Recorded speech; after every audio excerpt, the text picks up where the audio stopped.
Kalau Tuhan yang di zaman perjanjian lama adalah Tuhan yang berperang secara darah dan daging, tapi Tuhan di perjanjian baru, sang kasih karunia, bukan lagi menaklukkan musuhnya, tapi ditaklukkan oleh musuhnya. Dia nggak harus membunuh musuhnya, tapi dialah yang terbunuh.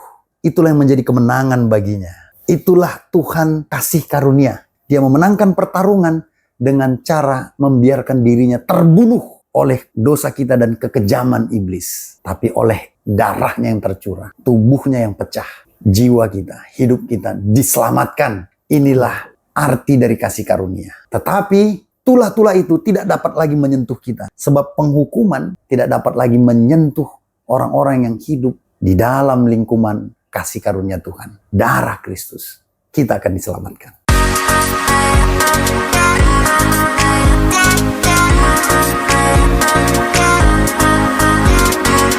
Shalom, saudara. Jumpa lagi kita di program Bible Meditation The Forgiven Church. Saya dengan Yoni dan saya bersama dengan tidak lain tidak bukan Pendeta Manutun Hutasoid, Gembala The Forgiven Church.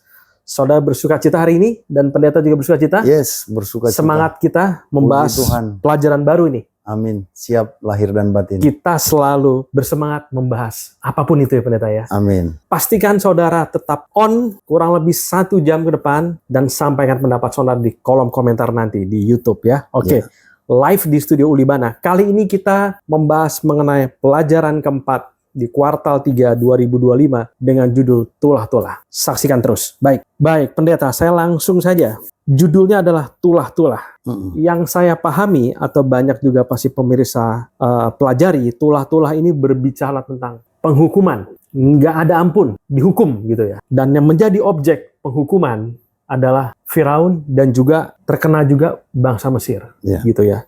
Nah, tulah atau pukulan ini sesuatu yang apakah mereka memang layak pendeta menerima tulah itu? Kalau posisi saya ditanya seperti itu, ya mungkin saja layak, tapi tidak sedemikian dahsyatnya. Nah, sekilas menurut pendeta bagaimana mengenai tulah-tulah ini? Sekilas saja.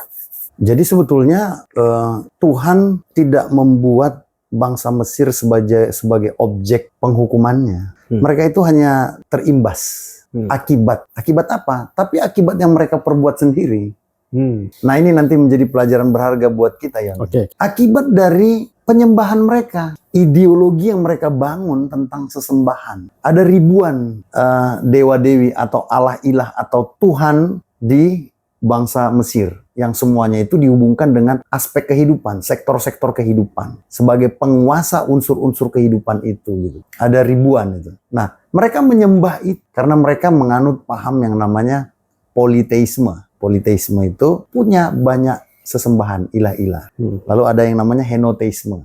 Dia percaya banyak ilah-ilah tapi ada satu ilah yang menguasai ilah yang lain. Lalu ada monoteisme, hanya ada satu Tuhan. Itulah iman orang Yahudi, Ibrani, atau orang Kristen hari ini. Jadi bukan mereka. Singkatnya begini, saya sudah menjelaskan dalam ringkasan, ada banyak ilah-ilah yang sedang dihukum, atau ditunggangbalikan, atau diluluh lantakan, atau dibuat tidak berdaya, dipertontonkan kepada orang Mesir oleh Tuhan Yahweh. Dibuat mereka tak berkuasa. Justru kalau katanya ilah itu menguasai air misalnya, tetapi penghukuman itu datang dari air, sengaja dibuat begitu sama Tuhan.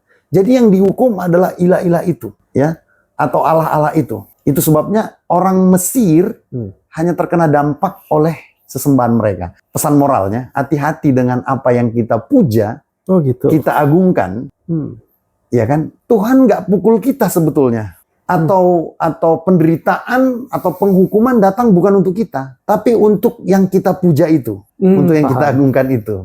Tapi jangan lupa, karena kita menyatu dengan yang kita puja, maka kita kena dampak dari penghukuman itu. Contoh, Yakub itu waktu dia di Sungai Yabok dalam ketakutannya, dia mengandalkan kekuatannya ya. Dia orang yang suka berperang gitu. Dia orang yang kuat gitu. Dia mengandalkan kekuatannya. Mau menghadapi Esau kakaknya yang dia pikir akan membalas dendam kepadanya. Jadi dia ketika datang di tengah malam itu, waktu dia sangat takut tapi namun waspada dan berjaga-jaga, Tuhan dalam wujud teofani, manusia, malaikat berwujud manusia, ditepuk bahunya. Kaget dia pikir dia pikir Esau. Dia putar, dia bergulat. Alkitab katakan ketika Tuhan melihat dia begitu kuat dan tidak dapat mengalahkannya, maka Tuhan memukul salah satu organ tubuhnya. Organ tubuh yang paling kuat adalah pangkal paha, kaki.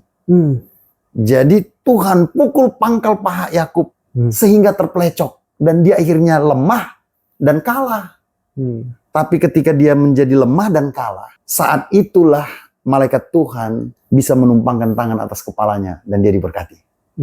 Karena maksud malaikat Tuhan sebetulnya meneguhkan hatinya untuk memberkati dia. Tapi prasangka buruknya telah meliputi hatinya. Dia ada dalam bukan hanya kegelapan malam, tapi kegelapan batin dan jiwanya. Sehingga dia membanggakan kekuatannya, memuja kekuatannya. Tetapi pangkal pahanya menyatu dengan dirinya. Ketika pangkal paha itu dipukul, dia pun ikut menderita. Demikianlah kita. Oke, ya menarik nih saudara. Iya. Jadi objek dari tulah ini sebenarnya secara keseluruhan bukan diperuntukkan untuk bangsa Mesir. Bukan. Tetapi Ilah-ilahnya. yang memang disembah dan diagungkan oleh Firaun dan bangsa Mesir gitu ya. Nah, Mesir adalah sangat hegemoni waktu itulah. Iya. Nah, jadi di sini 10 tulah, artinya mungkin dari 10 ini ada beberapa kekuatan dan kebanggaan bangsa Mesir dan Firaun itu ditunggang-langgangan, gitu ya. Betul. Jadi dibuat, kamu kekuatan di sini, misalkan kamu tuh punya aliran sungai yang mengalirkan banyak, memberkati Mesir, diubah menjadi darah. Jadi Mesir kehilangan powernya gitu ya.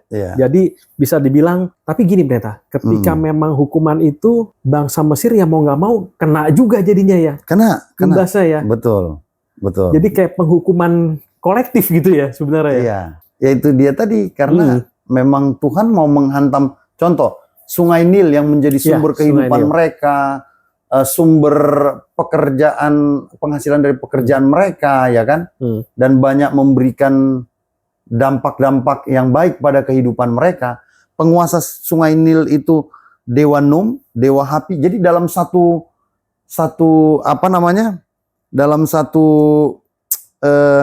unsur alam bisa 2, 3 bahkan lebih dewa-dewi yang menguasainya. Contoh Dewa Num itu dia penjaga Sungai Nil, dia dewa penjaga Sungai Nil. Lalu Dewa Hapi rohnya Sungai Nil itu. Nah, beda lagi dia. Lalu Dewa Osiris itu dewa yang menguasai alirannya. Bayangin aja, itu beda. Jadi 3 dewa dipatahkan tuh, dibuat tak berdaya dengan memberi tulah air menjadi darah di Mesir. Tapi coba orang Mesir kan harus ke Sungai Nil untuk penghidupannya, makan, minum, untuk menyuburkan tanah-tanah mereka. Tuhan gak pernah hukum manusia. Manusialah yang menghukum dirinya dengan kesalahannya sendiri, dengan pilihannya sendiri, terutama dengan pujaan dan sesembahannya sendiri. Pujaan dan sesembahan. Sembahlah sesuatu, pujalah sesuatu, idolakanlah sesuatu. Maka berkat buat idola itu bisa kena ke kita. Tapi jangan lupa, kutuk pada idola itu kena juga ke kita. Oh, kutuk bisa kena juga? Oh iya. Jadi sesuatu yang kita idolkan atau kita idolakan, kita kultuskan, ya kan? Energi apa yang ditarik oleh sesuatu itu, kalau baik ya baiklah ke kita. Betul nggak? Tapi kalau dia ada yang buruknya, maka buruklah ke kita. Betul nggak? Kalau kita idolakan seorang kaya, mungkin berkat kekayaannya bisa kita terima. Tapi kan dia juga punya energi yang lain. Kutuk-kutuknya dia atau hal-hal buruk di dalam hidupnya kena sama kita. Gitu, ya. Kita adalah apa yang kita idolakan. Kita adalah apa yang kita puja-puja. Ya. Lagi gitu. Oke, jadi kita adalah apa yang kita puja. Oke, berarti di Firaun ini memuja dan sangat memuliakan dewa-dewi dan berhala pada masa itu. Jadi dia pasti enggan melepaskan bangsa Israel dan dia memang tidak kenal Yahweh gitu ya. Enggak kenal. Dia tidak kenal. Dia tidak mengenal Yahweh Sabaoth. Sama sekali nggak kenal. Ya? Karena ngapain dia kenal Yahweh Sabaoth? Cuma satu, dia punya 1.500 Tuhan. Dan dirinya sendiri adalah, dia masuk dalam golongan panteon. Komunitas para dewa. Komunitas para dewa gitu ya. Iya. Baik, tulah ini banyak sekali, Pendeta, dan ini sangat memukul pasti, dan kita juga pernah nonton filmnya pasti ya, film tentang ini, The Ten Commandments, banyak sekali tulah itu kita nonton langsung. Itu memang andai kata, seperti ini ada pertanyaan, apabila memang Firaun mendengarkan apa kata Musa, setelah dia terima tulah ke-1, dia kapok gitu ya, apakah tulah itu Tuhan Allah akan lanjutkan sampai 10? Ya. Logis ya, karena tulah itu adalah ancaman. Di bawah sistem Tanakh Ibrani, hukum Taurat, ini konsep ini yang dibawa. Konsep teokrasi Tuhan menggembalakan umat Israel.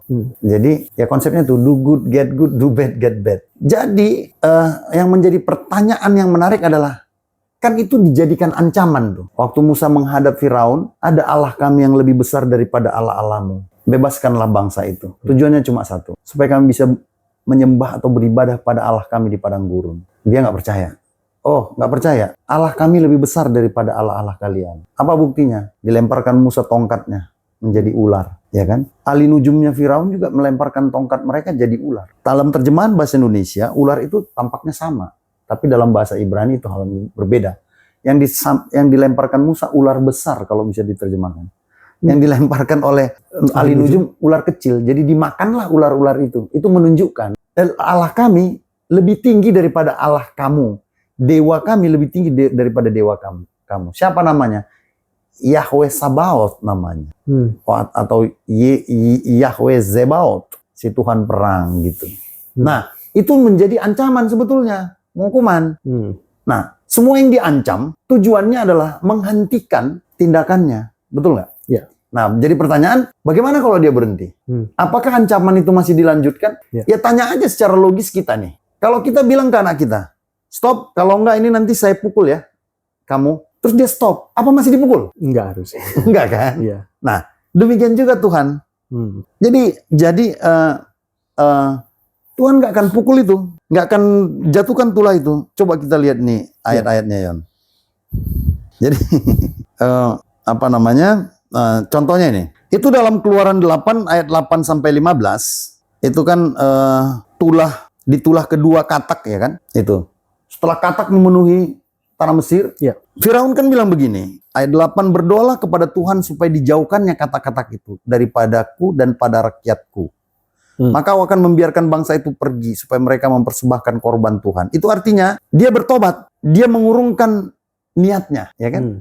Jadi ada kemungkinan dia meniatkan itu, ya kan? Contoh Keluaran 9 lagi ayat 27. Waktu tulah hujan es, ya kan? Sesudah dipenuhi semua dengan hujan es, lalu Firaun menyuruh memanggil Musa ayat 27 dan Harun serta berkata kepada mereka, aku telah berdosa sekali ini. Tuhan itu yang benar, tapi aku dan rakyatkulah yang bersalah. Nah, dia mengungkapkan penyesalan dan pertobatan. Dan dia mengakui, aku telah berdosa. Sekali ini Yahweh lah yang benar, katanya kan.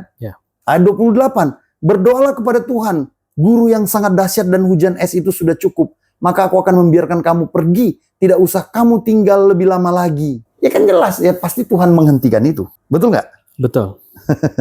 Itulah contohnya. Dan kita bisa lihat tuh, Yunus juga begitu. Tuhan bilang akan kutunggang balikan tuh Niniwe.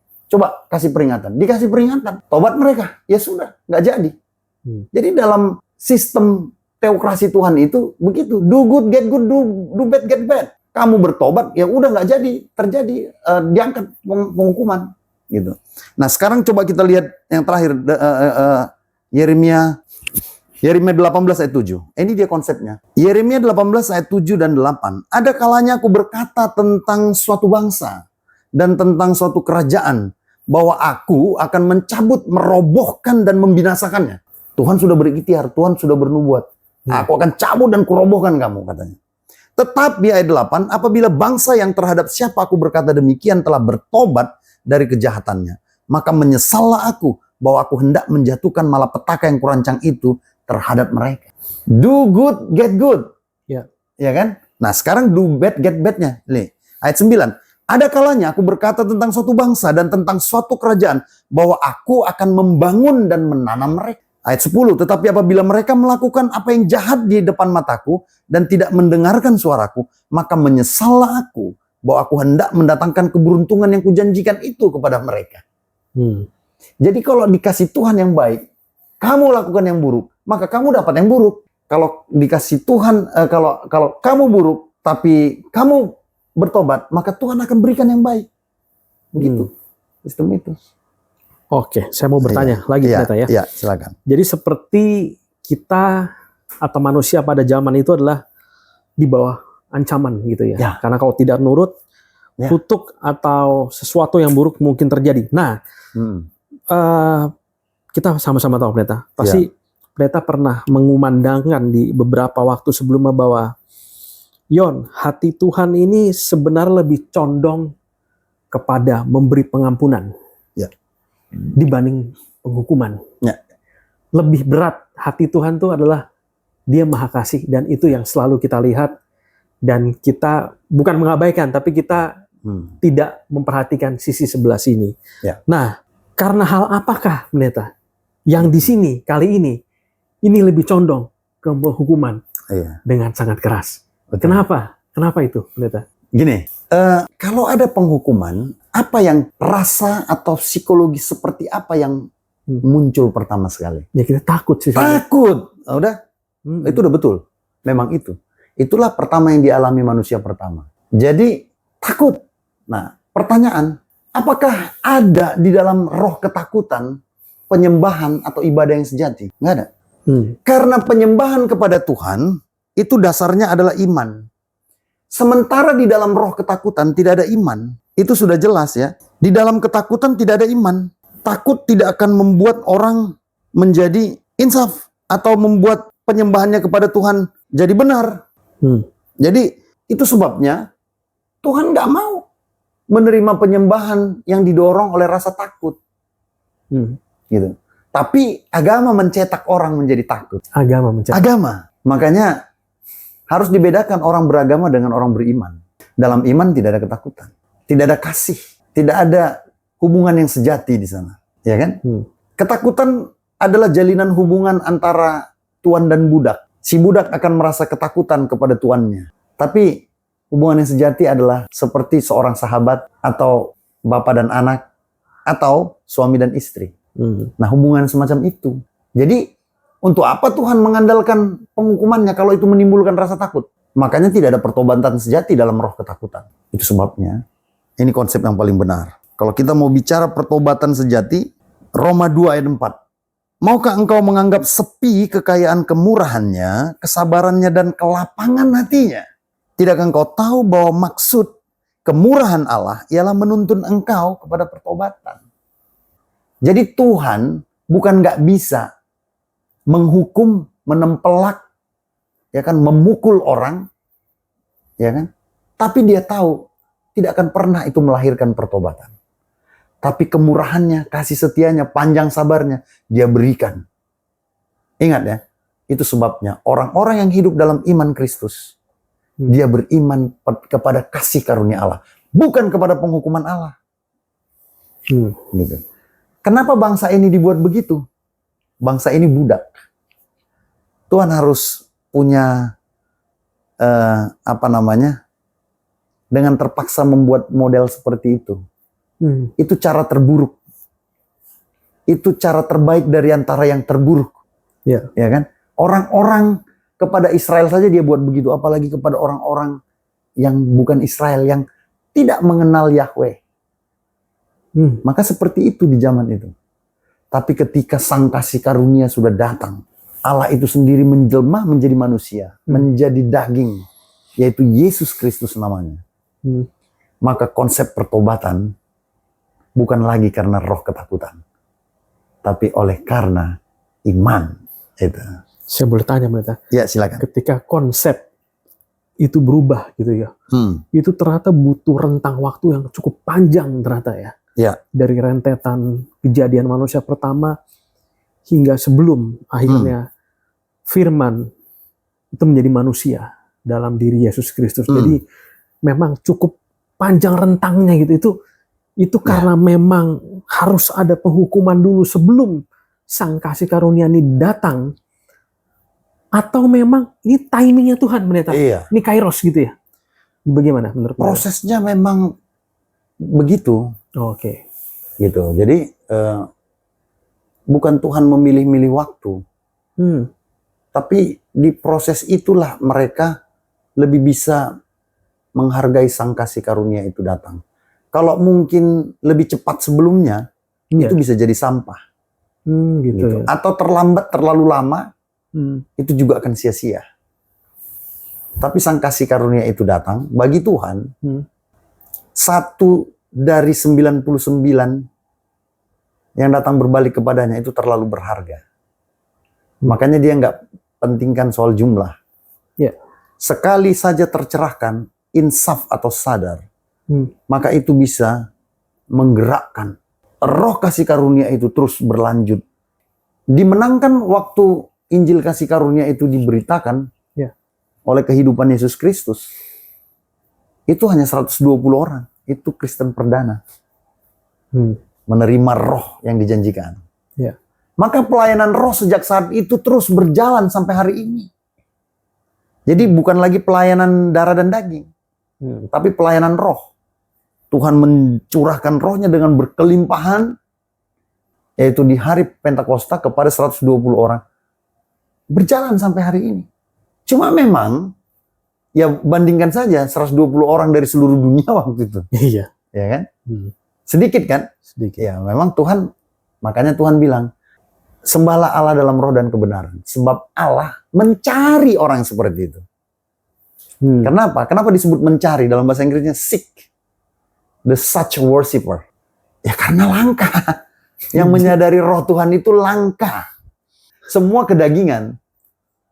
Semua harus pakai panca inderanya. Iya. Ya sudah. Itu langka. Tapi kalau yang menyadari dengan jiwanya pekerjaan roh itu langka. Makanya banyak orang mendirikan agama. Karena yang masuk pada orang menjadi orang-orang beragama itu adalah orang-orang yang pada umumnya menggunakan darah dan dagingnya menafsir Tuhan. Bukan menggunakan jiwanya, bukan menggunakan rohnya. Iya. Makanya saya selalu bedakan tuh orang beragama dengan orang beriman. Ya seharusnya orang beragama beriman. Seharusnya. Orang beriman entahlah apakah dia masih butuh agama atau tidak. Tapi saya menikmati. Karena saya sudah dilahirkan menjadi orang beragama. Saya tunjukkan, saya juga punya iman. Gitu. Oke.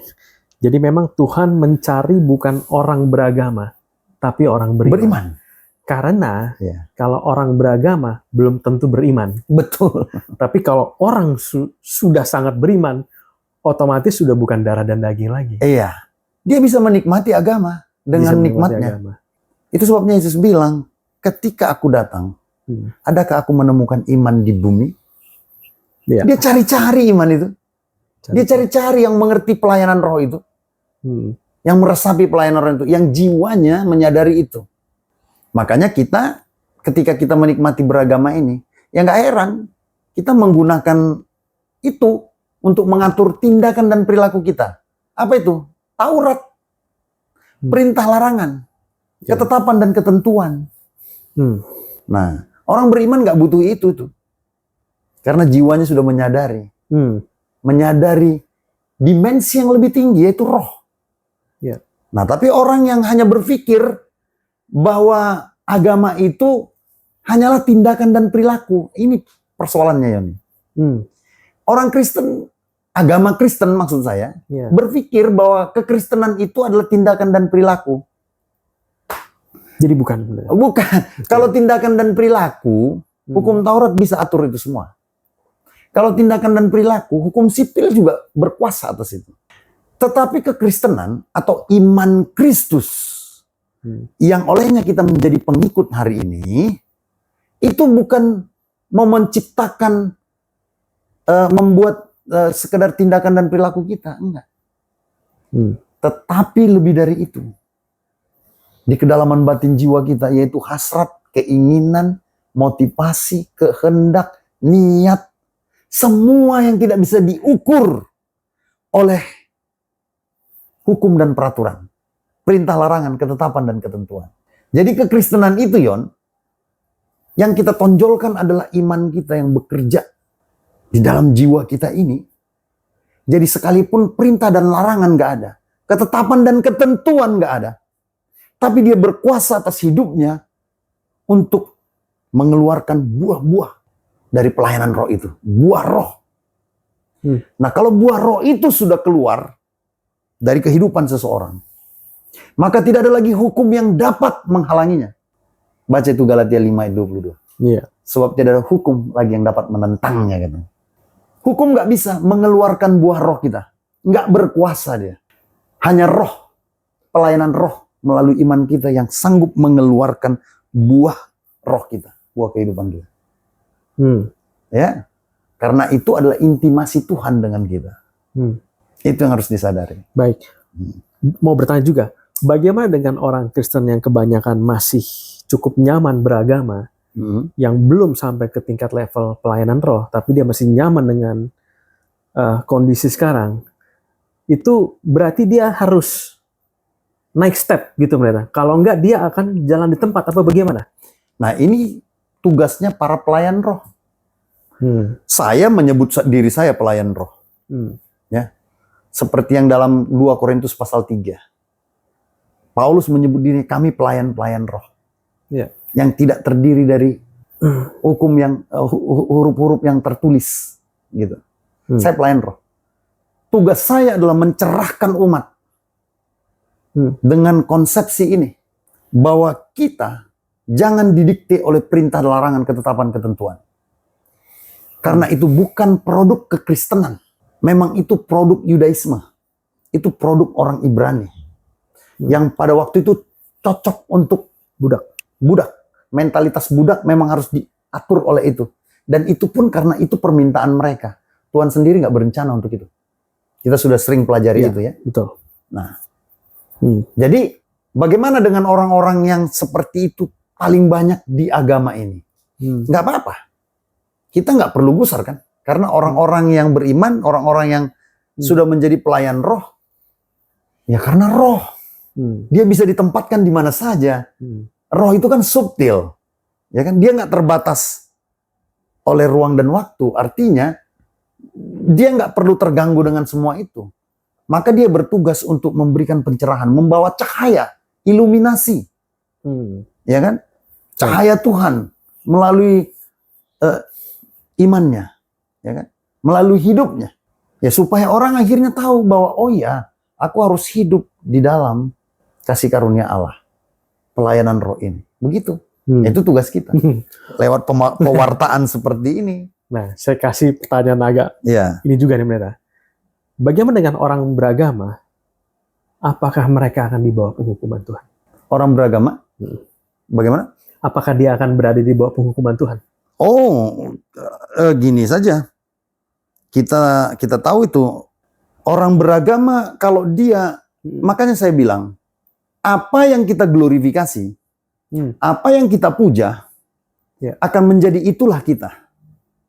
Kalau kita memuja-muja hukum, maka kita akan terhukum. Ya dong?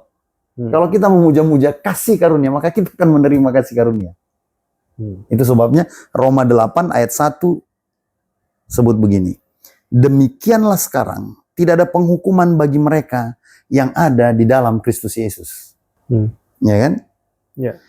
Ayat 2, karena roh yang memberi hidup telah memerdekakan kamu dalam Kristus dari hukum dosa dan hukum maut. Ayat 3, sebab apa yang tidak mungkin dilakukan hukum Taurat, karena tak berdaya oleh daging, telah dilakukan Allah dengan jalan mengutus anaknya sendiri dalam daging, yang serupa dengan daging, yang dikuasai dosa karena dosa. Ia telah menjatuhkan hukuman atas dosa dalam daging, supaya tuntutan hukum Taurat digenapi dalam kita, yang tidak hidup menurut daging, tetapi menurut roh. Jelas ya? Jadi kalau katanya kita sudah hidup dalam Kristus, nggak ada lagi penghukuman. Ya kan? Karena kita sudah mengglorifikasi sang kasih karunia. Sekali lagi bahwa apa yang kita puja, itulah nasib kita. Gitu ya. Iya. Apa yang kita glorifikasi, itulah menjadi buah kehidupan kita. Gitu ya. Apa yang kita dengung-dengungkan, itulah kita. Makanya tanya sendiri, apa yang kita glorifikasi? Kita di bawah naungan apa? Tapi saya dan seisi rumah saya, yang saya glorifikasi adalah Iya. Sang kasih karunia, Yesus Kristus namanya, Haleluya. dan saya hidup di bawah naungan kasih karunia. Jadi ini mental yang harusnya kita miliki ya, pendeta. Ya. Jadi kita ulang-ulang terus pembelajaran kasih karunia ini, Iya. gitu ya, Iya. agar kita panggil sang kasih karunia dan semua kebaikan Tuhan hadir dalam hidup kita, gitu ya. Betul. Baik, pendeta, saya mau sedikit kembali ke tulah-tulah ini karena masih belum selesai, gitu ya. Nah, tulah-tulah ini berbagai macam dan memaksa Firaun pada akhirnya akan kasih approval untuk lepas, gitu ya. Nah, tapi yang saya mau bertanya, pendeta, gitu ya. Nah, tulah ini juga ada hubungannya dengan finger. Oh iya, betul. Nah, tulah ini muncul apakah memang jari Tuhan menunjuk nih, pendeta? Menurut pendeta seperti apa sih? Ya, jadi gini. Keluaran 8 ayat 19 bilang begini, lalu berkatalah para ahli itu kepada Firaun,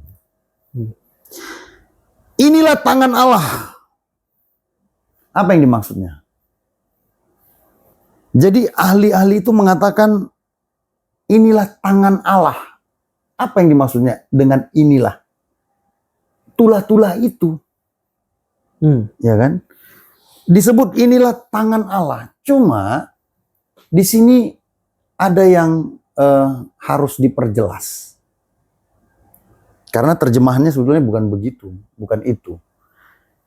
Jadi ada 4 ini, organ ini. Ini tangan ini. Ini tangan.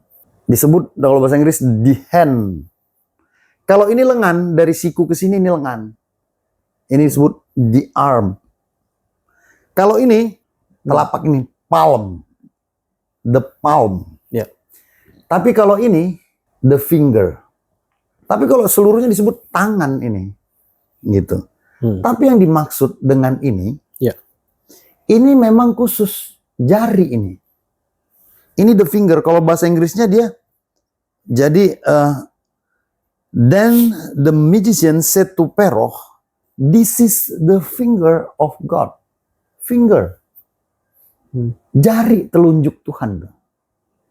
Nah, jadi tulah itu disebut the finger of God. Yang menarik, ya, ada yang disebut dengan the law of the first mention, hukum pertama penyebutan, ya kan? Itu akan hukum pertama penyebutan ini, kalau itu pertama sekali disebutkan di dalam kitab suci, maka pada umumnya nanti kalau disebutkan kembali dia di bagian-bagian lain, sifat dari yang pertama disebut itu mengikuti. Oke? Ya. Nah sekarang ketika itu menunjuk tulah, sifat apa yang ditunjukkan tulah itu? Penghukuman. Ya. Maka setiap kali kata the finger of God ditunjukkan dalam kitab suci, sebetulnya adalah penghukuman. Pasti itu ya? Iya. Jadi sebetulnya ada 7. Hanya ada 7 kata the finger of God. Ya sekali lagi, bukan the palm of God, bukan the arm of God, bukan the hand of God. Tapi spesifik. Spesifik dia the finger of God. Dari bahasa Ibrani etzbah. Itu ya. Jadi hanya 7 kali. Namun dalam 4 peristiwa yang berbeda. Artinya 3 itu ada peristiwa yang sama. Di mana aja itu tertulis. Inilah yang pertama. Dalam Keluaran 8 ayat 19 ini. The finger of God. Lalu kalau kita lihat yang kedua. Kita bisa ingat ketika Belshazzar merayakan pesta di istananya. Dia tidak hormat kepada Allah. Dan menghina kesucian dan moralitas. Allah sudah peringatkan dia. Tapi dia nggak mau, nggak taat. Maka Tuhan datang di tengah-tengah pesta itu. Menulis sesuatu di dinding dan dilihat jelas ada di hand. Ditulis begitu. Ya kan? And the finger of man writing at the wall. Ditulis di situ. Apa yang ditulis?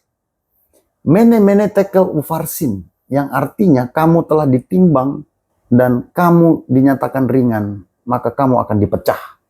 Itu pernyataan penghukuman. Jadi apa yang ditulis oleh jari itu penghukuman. Sama kan sifatnya? Dan memang benar, Belsajar dipecahkan kerajaannya, kan gitu. Yang ketiga, itu di Lukas pasal 11 ayat 20. Itu dalam bahasa Indonesia, Lukas pasal 11 ayat 20, Yesus sendiri yang ngomong ini. Tetapi jika aku mengusir setan dengan kuasa Allah, maka sesungguhnya kerajaan Allah sudah datang kepadamu. Tetapi itu dalam bahasa Inggrisnya, but if by a finger of God, I cast out the demons. By a finger of God, I cast out the demons. Ya kan? Melalui jari Allah, aku mencampakkan iblis. Mengusir iblis. Jadi jari itu berfungsi sebagai apa di situ? Penghukuman. Penghukuman. Oke? Dan yang terakhir, yang keempat. Di mana kamu tahu ada lagi finger of God ditulis? Di kitab suci. Dua loh batu. Jangan ragu-ragu ngomongnya. Itu pasti finger ya, benar ya? Pemirsa harus tahu itu. Pemirsa harus Dan tahu. biasanya kita paling ingat itu. Iya. Nah, dua loh batu itu memang jari Allah yang menulis. Khusus itu, kata yang sama etsbah. Finger, bukan palm, bukan the hand, bukan the arm. Oke? Dalam Keluaran 31 ayat 18, and he gave to Moses when he had made an end of communing with him upon Sinai, Mount Sinai, the two tablets of the testimony, tablets of stone, written with the finger of God. Keluaran 31 ayat 18. Ditulis dengan jari Allah. Apa ini? Sama. Ini penghukuman. Dari mana saya tahu ini penghukuman? Yon, sebelum orang Israel menerima dua tablet ini, dua loh batu ini, mereka juga melakukan dosa. Bersungut-sungut, ya kan, bertengkar dengan Musa, tidak percaya. Tapi tidak ada satupun yang dihukum. Lihat, cek di Alkitab. Nggak ada satupun penghukuman. Dibiarkan saja. Dibiarkan. Oke. Gitu. Tidak ada satupun yang terhukum. Apalagi mati. Tetapi tepat setelah the finger of God wrote on the stone, on the two tablets, itu berdasarkan itu, maka mereka dihukum dan mati. Turunnya dua loh batu itu, hari dia diturunkan, 3.000 orang mati. Ya. Kenapa 3.000 orang mati? Tahu nggak kenapa mati? Ingat nggak peristiwanya? Karena mereka melanggar hukum pertama dari hukum yang sudah dikasih. Apa bunyi hukum pertama? Jangan ada ilah lain. Ya kan? Ya. Tapi mereka, di saat hukum itu di bawah Musa, jangankan menjalankan 10 hukum yang mereka tantangin di Keluaran pasal 19, mereka bilang sama Tuhan, kami akan menuruti seluruh perintah itu. Berikan perintahmu kepada kami. Kami akan menuruti seluruh, dia tulis seluruh. Tapi Tuhan kasih bukti sama mereka. Itu permintaanmu, bukan pilihanku, bukan penentuanku loh. Aku nggak mau mengikat perjanjian denganmu dengan cara itu sebetulnya. Perjanjianku ada dalam Keluaran pasal 6 itu harusnya. Ya kan? Ya. Perjanjian kasih karunia, 7 kali Tuhan bilang, I will, I shall. Aku akan. Semuanya Allah yang mengerjakan. Kamu diam saja, percaya saja. Tapi mereka bilang, enggak, kami nggak mau menerima sesuatu yang cuma-cuma dari Allah. Harus ada perbuatan kami. Katakan seluruh perintahmu, kami pasti turuti. Kami akan buat. Oke? Siap-siap Musa naik. Akan kukasih perjanjian dengan mereka. Perjanjian atas perbuatan. Itu Alkitab katakan. Kalau sebelumnya perjanjian atas iman. Karena kasih karunia. Ini oke. Siap-siap, do good, get good, do bad, get bad. Ya udah dikasih 10 itu. Mereka bilang seluruhnya akan kami lakukan. Enggak doh. Hari pertama itu diturunkan sama mereka. Mereka sudah melanggar yang pertama. Loh pertama sudah dilanggar. Ya kan? Udah? Sejak itulah mereka mati. Terhukum. 3.000 mati. Jelas ya? Jadi finger of God itu adalah penghukuman. The law itu adalah penghukuman. The Ten Commandment itu penghukuman. Hukum Taurat itu adalah penghukuman. Dasar penghukuman Tuhan. Siapa yang baik-baik, maka dia akan menerima yang baik. Tapi siapa yang jahat, dia akan menerima yang jahat. Gitu loh. Ya. Maka dihukumlah dengan jari itu 3.000 orang mati. Itulah sebabnya disebut Paulus itu sebagai pelayan kematian. Udah pernah dengar itu, Yon, ya? Ya. 2 Korintus pasal 3 itu disebut pelayan kematian. Pelayan kematian. Hukum yang tertulis, terdiri dari hukum yang tertulis. Hukum yang tertulis mematikan. Oke? Dia disebut sebagai pelayan kematian. 2 Korintus pasal 3 ayat 6. Ayat 7, pelayanan yang memimpin kepada kematian terukir dengan huruf pada loh batu. Oke? Itu pelayan kematian. Ya. Tetapi ayat 6, tapi perjanjian yang baru, sebetulnya bukan baru, itu yang sudah lama. Yang sudah lama. Itu yang awal. Tapi diperbarui kembali oleh Tuhan. Perjanjian yang baru, yaitu apa? Yang tidak terdiri dari hukum yang tertulis, tetapi dari roh. Kalau kita menerima perjanjian roh itu, atau perjanjian kasih karunia itu, maka apa akibatnya? Kehidupan. Itu sebabnya ketika pelayan roh itu datang, yaitu Roh Kudus di hari Pentakosta, 3.000 orang diselamatkan. Oke? Ya. Sebaliknya tadi, kalau pelayan kematian yang turun tangan, 3.000 orang meninggal dunia, mati. Kalau pelayan roh datang, 3.000 orang diselamatkan. Oke? Lihat itu, komparasinya. Ya. Nah, singkatnya, the finger of God, the symbol of judgment. Ini kabar penghukuman. Hati-hati kalau Tuhan angkat jarinya. Tapi cek semua.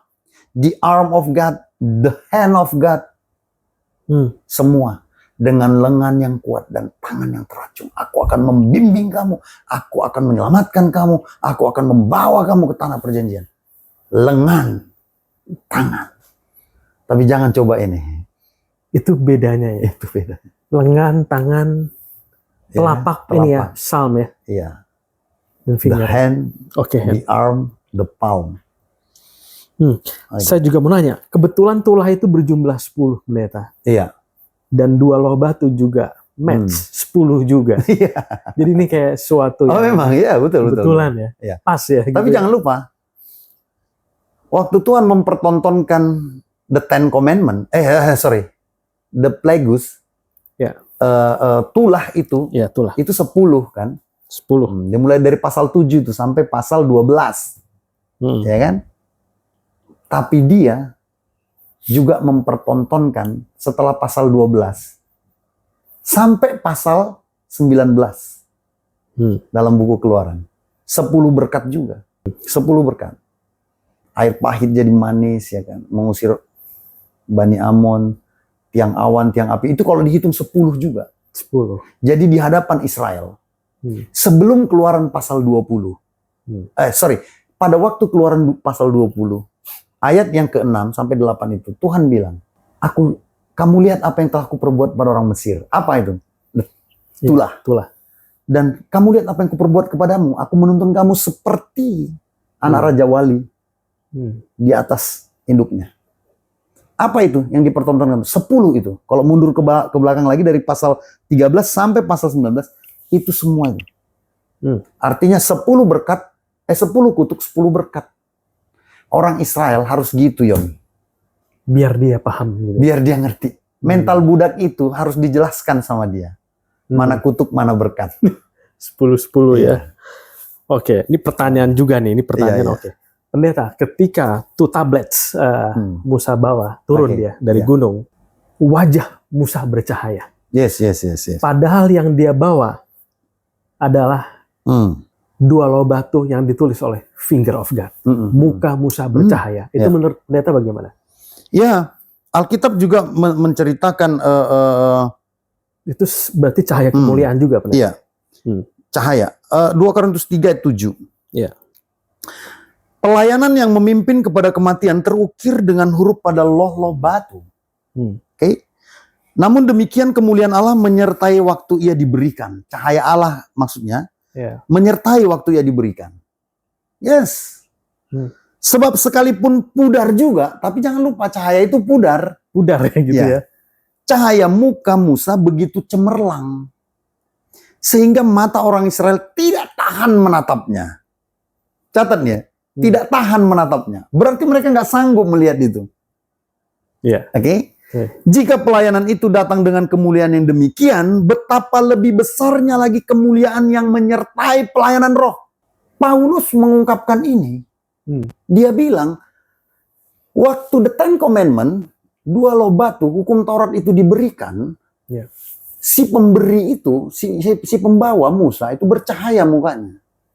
Tapi orang yang melihatnya nggak tahan. Itulah peristiwa di Gunung Sinai. Oke? Tapi di Gunung Sion atau Gunung Tabor, ketika Yesus dimuliakan, sang pelayan roh, ya kan? Wajahnya juga bahkan lebih lagi. Cahaya kemuliaannya lebih lagi. Jauh lebih daripada cahaya kemuliaan Musa. Tetapi tak satupun orang yang takut. Semua orang bisa memandangnya. Mereka nggak takut kepada Yesus Kristus. Paham ya? Nggak takut melihat cahaya kemuliaan. Itu sebabnya Allah telah berpindah pelayanan dari Gunung Sinai ke Gunung Sion. From Sinai to Zion. Oke? Dari pelayan kematian menjadi pelayan kehidupan. Oke? Itu sebabnya.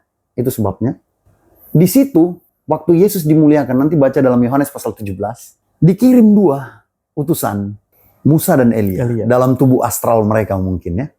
Petrus, Yakobus dan Andreas melihat itu. Lalu mereka nggak ngerti, asal ngucap aja tuh Petrus. Kita bikin kemah, satu untuk Musa, satu untuk Elia, satu untuk guru kan. Tiba-tiba terdengar suara, ya kan? Sebelum suara itu ada, kita lihat dulu, Musa ini siapa? Ternyata Musa dan Elia adalah simbol dari apa yang dipuja-puja oleh orang Ibrani. Musa adalah si pembawa Torah, Pentateuch.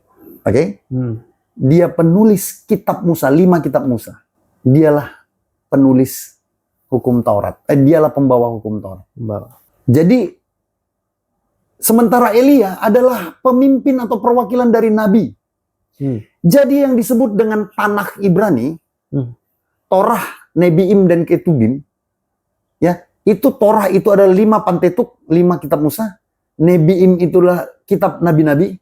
Ketubim adalah surat-surat para nabi. Oke? Jadi ini perjanjian lama, itu yang disebut dengan Tanakh Ibrani.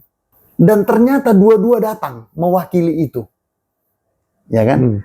Musa sebagai perwakilan dari Torah, ya kan? Elia perwakilan dari nabi-nabi. Makanya disebut perjanjian Musa, kitab Musa dan kitab para nabi. Oke? Itu. Tapi ketika suara datang dari langit, menggema, dia bilang, dengarkanlah. Inilah anak yang kukasihi. Dengarkanlah hanya dia. Dengarkan dia. Artinya, Tanakh Ibrani sudah selesai tugasnya.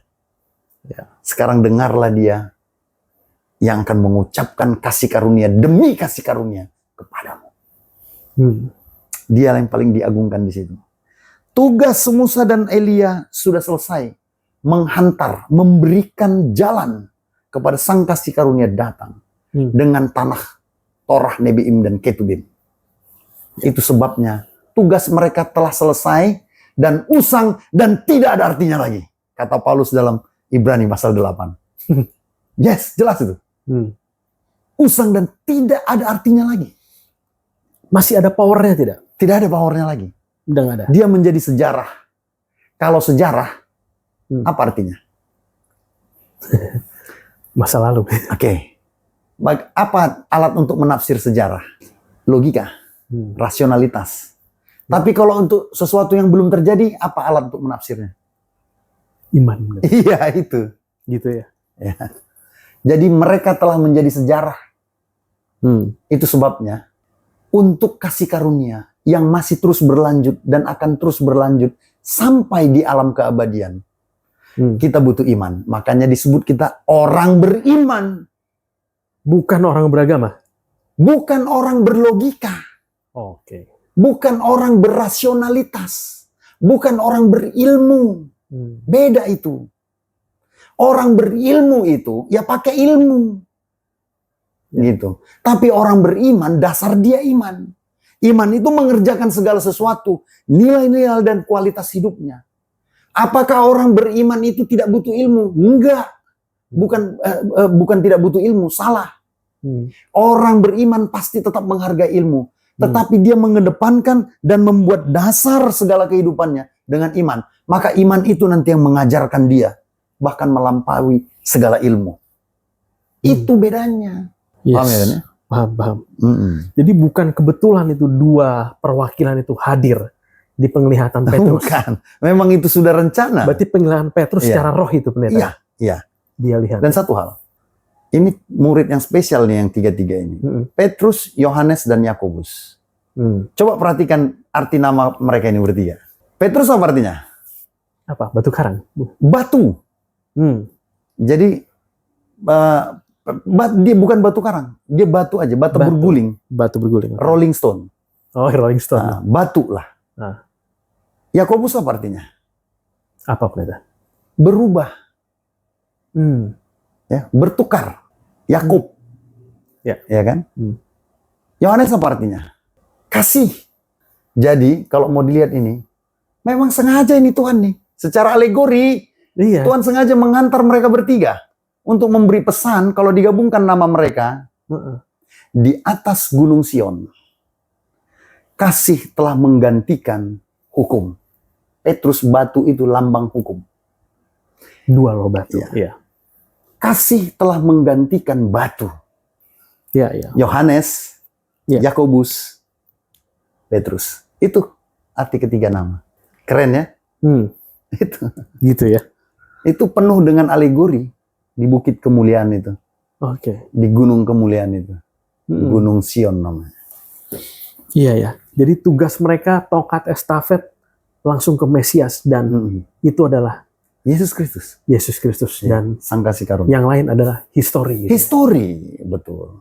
Tapi kita tidak melupakan histori. Enggak lah, kita tetap belajar. Orang beriman menghargai semuanya. Oh gitu. Menikmati semuanya. Berbeda. Jadi sekarang gini ya. Tahu arti dasar? Iya.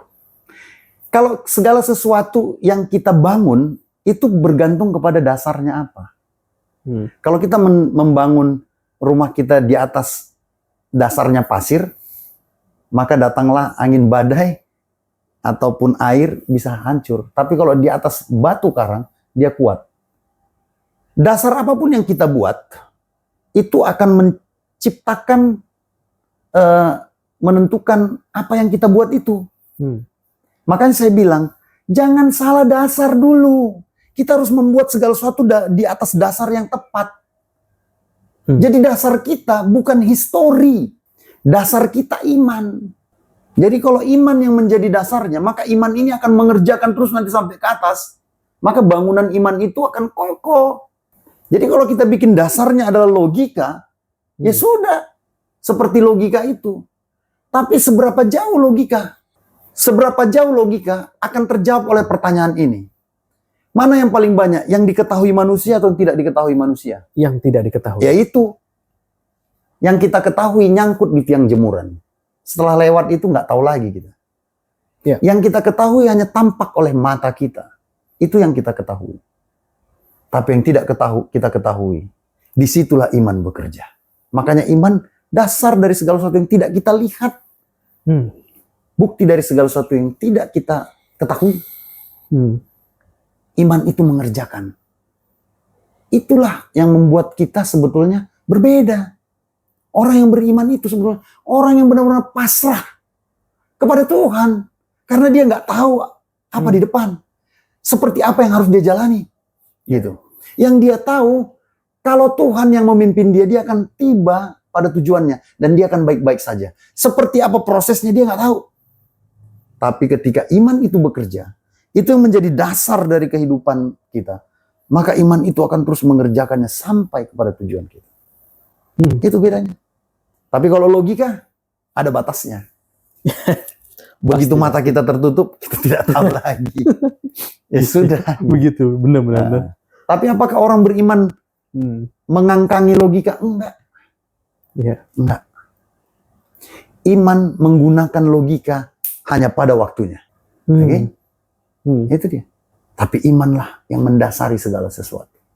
Hati-hati dengan dasar. Makanya saya bilang, jangan dibalik. Hidup ini jangan dibalik. Perbuatan dulu baru beriman. Enggak, beriman dulu baru berbuat.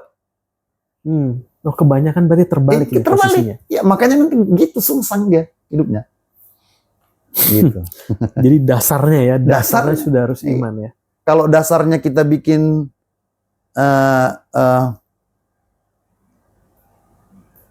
kita bikin kue lemper, ya udah.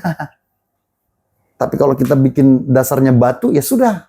Itulah nanti bangunan kita.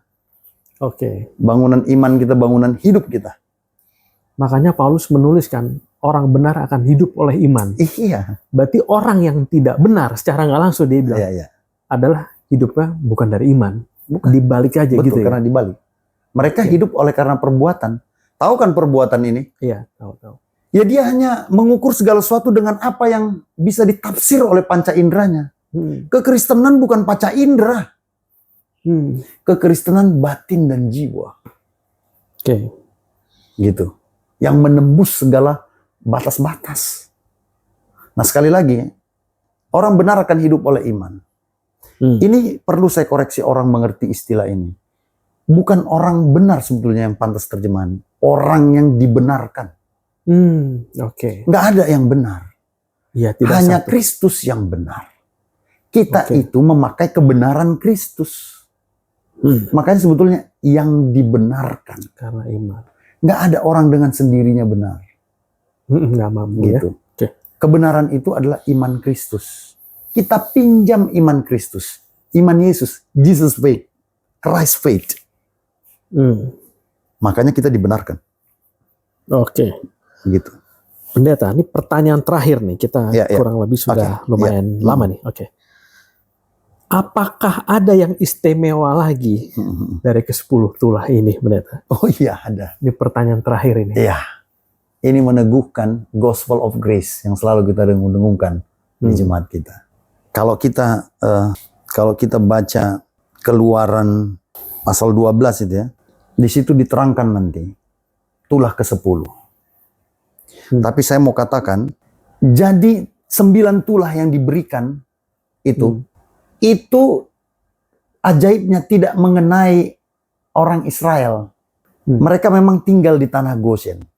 Tapi 9 tulah itu mulai dari darah, nyamuk, ya kan, belalang, lalat, apa segala macam itu, hujan es. Itu tanah Goshen bersih daripada seluruh tulah itu. Nggak kena. Entah apapun yang dibuat oleh orang Israel. Itu ajaibnya. Entah mereka juga jahat sama jahatnya dengan orang Mesir. Nggak peduli, mereka selamat. Iya. Udah pastilah mereka nggak baik-baik aja itu. Iya, orang pasti. Mesir, orang Israel. Orang Israel. Tapi ajaibnya, tulah itu nggak mengenai mereka. Tapi jangan coba-coba tulah ke-10 ya.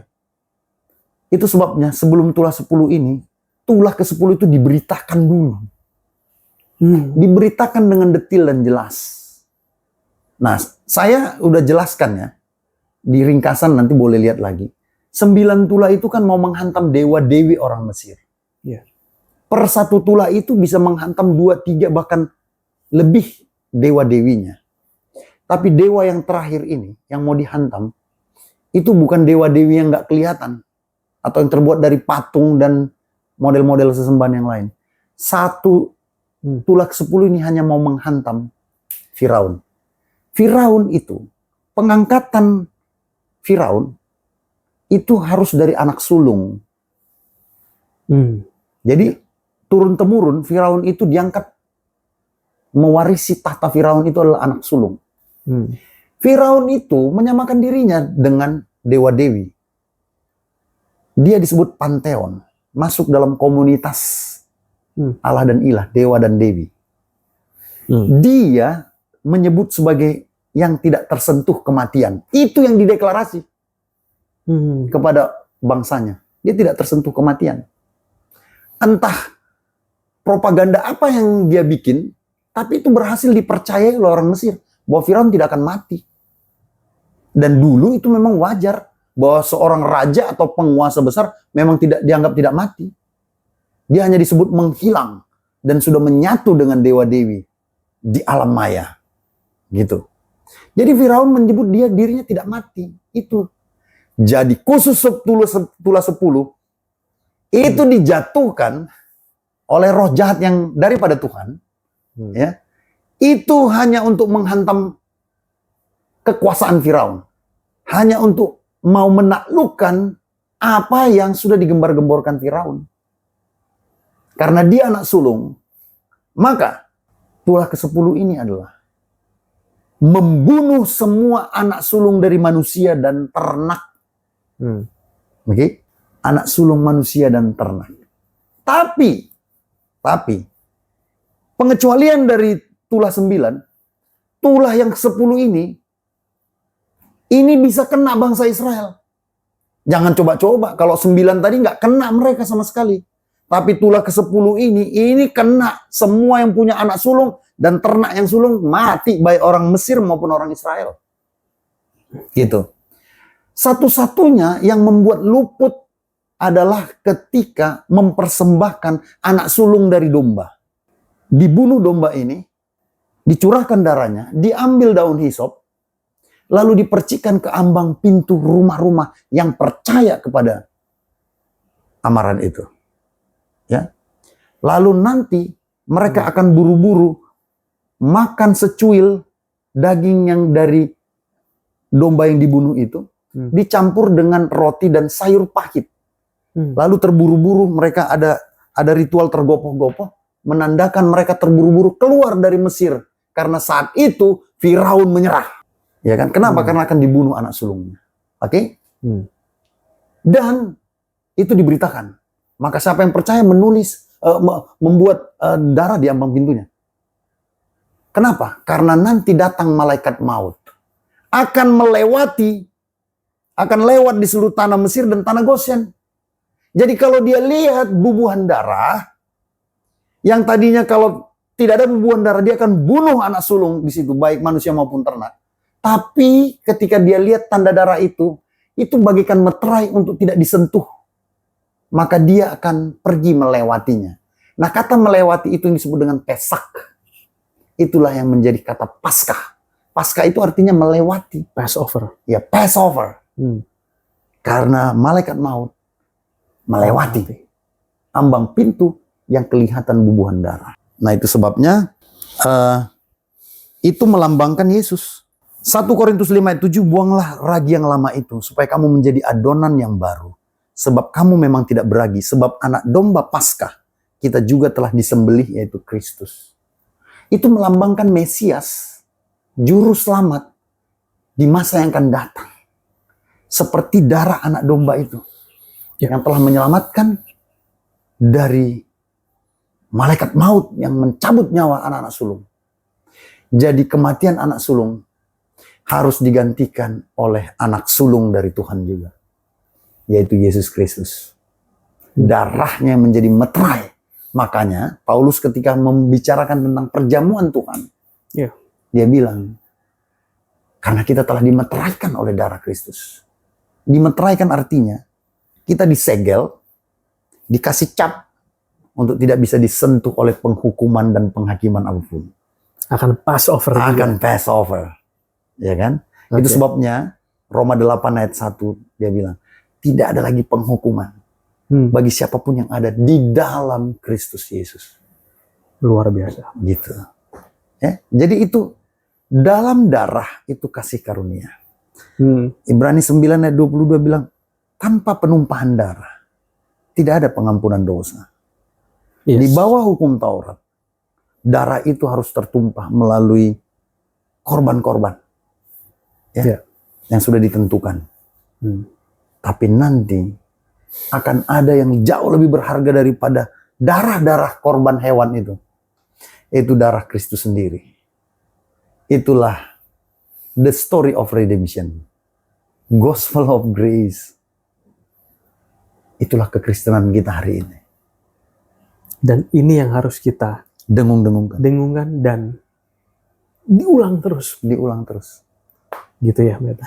Supaya datang kepada kita kasih karunia. Betul. Yang datang dari Tuhan. Ya. Dan ketika penghukuman itu mencoba untuk mencolek kita, dia akan pass over. Betul. Jadi dia mungkin menghampiri, tapi dia akan lewat. Karena saudara dan saya dan kita semua sudah ada materai darah. Jadi ketika bangsa Israel dilewati oleh malaikat maut, ya, dan saudara dan saya juga akan dilewati. Betul. Begitu pendeta. Ya. Pasti akan. Pasti. Kita dalam kehidupan kita pun, kalau kita buat iman kita dilumuri oleh darah Kristus, tidak ada penghukuman yang berarti bagi kita. Ya, betul. Kita bisa menikmati penghukuman itu, ya kan? Atau bahkan penghukuman itu jauh daripada kita. Nah, itu hanya dengan iman, nggak bisa dengan yang lain lagi caranya. Gitu. Oke, baik. Ya. Saya akan summarize pendeta sebelum saya tutup, nanti pendeta kasih kesimpulan juga ya. Baik saudara, pembelajaran kali ini luar biasa. Kita belajar tentang tulah. Ada 10 tulah yang dilepaskan oleh Allah. Dan juga ada 10 berkat. Jadi seperti berimbang. Keadilan Tuhan terpancar di sini. Tapi pada akhirnya ada khusus di tulah ke-10. Itu ada sesuatu yang lain. Di mana seharusnya semua terkena impact dari tulah itu atau penghukuman itu. Tapi ada satu syarat di sana itu. Siapa yang rumahnya dioles oleh darah sulung anak domba, dia akan dilewatkan. Yes. Pesan apa yang di sini saudara bisa dapat? Pesannya adalah penghukuman boleh datang, tapi saudara dan saya harus punya iman yang lebih tinggi. Kalau saudara sudah dimeteraikan oleh darah Yesus, penghukuman itu akan melewati saudara, dan yang saudara terima adalah hanya berkat, berkat, dan berkat. Amin. Ya, pendeta silakan closing. Saudara-saudara, kalau tulah-tulah itu dimaksudkan untuk menaklukkan atau mematahkan kuasa-kuasa dewa-dewi Allah ilah orang Mesir, memang itulah konsep Tuhan pada zaman teokrasi dulu. Dia disebut sebagai Yahweh Zebaot, Tuhan perang yang memang harus menaklukkan dan mengalahkan musuh-musuhnya. Itulah perjanjian lama, itulah konsep tanah Ibrani. Dan Tuhan berhasil di situ menunjukkan itu. Tapi ketika dalam zaman kasih karunia, kalau Tuhan yang di zaman perjanjian lama adalah Tuhan yang berperang secara darah dan daging, tapi Tuhan di perjanjian baru, sang kasih karunia, bukan lagi menaklukkan musuhnya, tapi ditaklukkan oleh musuhnya. Dia nggak harus membunuh musuhnya, tapi dialah yang terbunuh. Maka itulah yang menjadi kemenangan baginya. Itulah Tuhan kasih karunia. Dia memenangkan pertarungan dengan cara membiarkan dirinya terbunuh oleh dosa kita dan kekejaman iblis. Tapi oleh darahnya yang tercurah, tubuhnya yang pecah, jiwa kita, hidup kita diselamatkan. Inilah arti dari kasih karunia. Tetapi tulah-tulah itu tidak dapat lagi menyentuh kita. Sebab penghukuman tidak dapat lagi menyentuh orang-orang yang hidup di dalam lingkungan kasih karunia Tuhan. Darah Kristus, kita akan diselamatkan. Haleluya. Amin. Pendeta bisa tutup dalam doa. Kita berdoa, kasih karuniamu Tuhan akan menyempurnakan semua pemahaman kami. Kami ganti dalam iman percaya bahwa Engkau akan memberi berkat-Mu apapun kondisi dan keadaan kami. Kami terima berkat firman Tuhan hari ini, dan biarlah kami hidup dalam nilai dan kualitas yang baik. Maka kami akan menjadi pelayan-pelayan roh Tuhan, mewartakan Injil kasih karunia-Mu untuk selama-lamanya. Dan berkatilah kami, berkatilah kami, berkatilah kami dari hari ini sampai selama-lamanya. Di dalam nama Yesus kami berdoa. Amin. Haleluya. Amin. Haleluya. Saudara, apabila saudara ingin dikunjungi oleh pendeta, saudara ingin konseling, ingin belajar Alkitab, jangan lupa chat tampilan nomor WA tersebut ya. Sampai jumpa lagi di minggu depan di pembelajaran berikutnya, dan stay tune dan sebarkan Injil kasih karunia Tuhan. Saudara dan saya sudah lepas dari kutuk hukum Taurat, tapi kita semua dibenarkan oleh iman percaya kita kepada Yesus. Kiranya saudara terberkati dan haleluya. Sampai Amin. jumpa.